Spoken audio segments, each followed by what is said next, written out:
नमस्कार जी, उत्तर प्रदेश उत्तराखंड देख रहे हैं आप। मैं हूं कुंदन जमैर। पिछले कुछ दिनों से राहुल की भारत जोड़ो न्याय यात्रा उत्तर प्रदेश में है, लेकिन अखिलेश यादव इससे नदारा दिखे।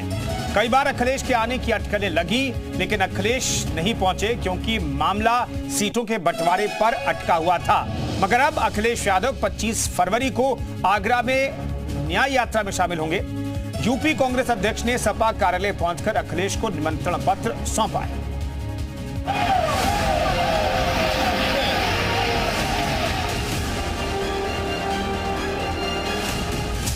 सीटें बटी, दूरी मिटी, शर्तें पूरी, खत्म हुई दूरी। न्याय यात्रा में आएंगे अखिलेश। मोदी योगी को लोकसभा में हराने के लिए अखिलेश और राहुल सारे समझौते कर रहे हैं, क्योंकि सत्ता का स्वाद चखना है। दोनों पार्टियों को सत्ता से दूर रहते हुए लंबा अरसा हो गया है, लेकिन कांग्रेस के हाथ से कुर्सी 2014 के बाद ऐसी फिसली कि आई नहीं। और अखिलेश का हाल 2017 के बाद क्या हुआ है, यूपी का बच्चा बच्चा जानता है। सत्ता से दूरी की इसी खलिश को मिटाने के लिए 2017 के बाद एक बार फिर अखिलेश और राहुल साथ आए हैं। दोनों पार्टियों के बीच लोकसभा चुनाव को लेकर समझौता हो चुका है। कांग्रेस की झोली में 17 सीटें आई हैं, तो सपा के खाते में 63। लोगों को लग रहा था कि कुछ विलंब हो रहा है वार्तालाप में, लेकिन जो भी निर्णय हुआ सर्वसम्मति से हुआ, सद्भावपूर्ण वातावरण से हुआ और 17 सीटें कांग्रेस पार्टी को मिली है और 63 सीटों पे समाजवादी पार्टी और अपने साथी संगठन के साथ में मिलकर लड़ेंगे। अब जब फॉर्मूला सेट हो गया तो किस बात की दूरी रही?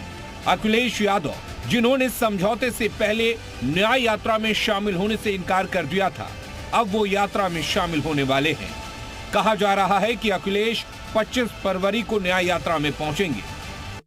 सम्मानित अपने राष्ट्रीय अध्यक्ष मल्लिकार्जुन खड़गे जी का पत्र लेकर और अखिलेश जी को इनवाइट करने के लिए कि 25 तारीख को आगरा में भारत जोड़ो न्याय यात्रा राहुल जी की यात्रा में शामिल हो और इंडिया गठबंधन की मजबूत स्थिति का संदेश पूरे देश और प्रदेश में देने का कार्य। बिल्कुल 25 तारीख को वहां पर वो रहेंगे, राहुल जी की यात्रा में रहेंगे, पूरा उनका सहयोग मिलेगा।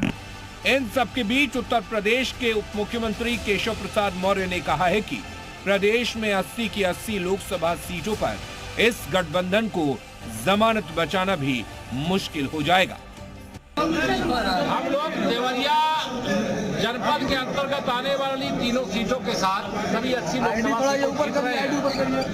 हमारी सरकार की प्राथमिकता गरीब कल्याण की योजनाओं को गरीबों तक पहुंचाने का है, किसान कल्याण की योजना को किसानों तक पहुंचाने का है। इस समय मोदी लहर और राम लहर दोनों इतनी कायम है कि इस बार विरोधियों को जमानत बचाना मुश्किल होगा। यूपी में दो लड़के एक बार फिर साथ आए हैं। देखना होगा कि बीजेपी जो कह रही है चुनाव में गठबंधन का वही हश्र होगा या इस बार जनता करेगी कद्र। ब्यूरो रिपोर्ट, जी मीडिया।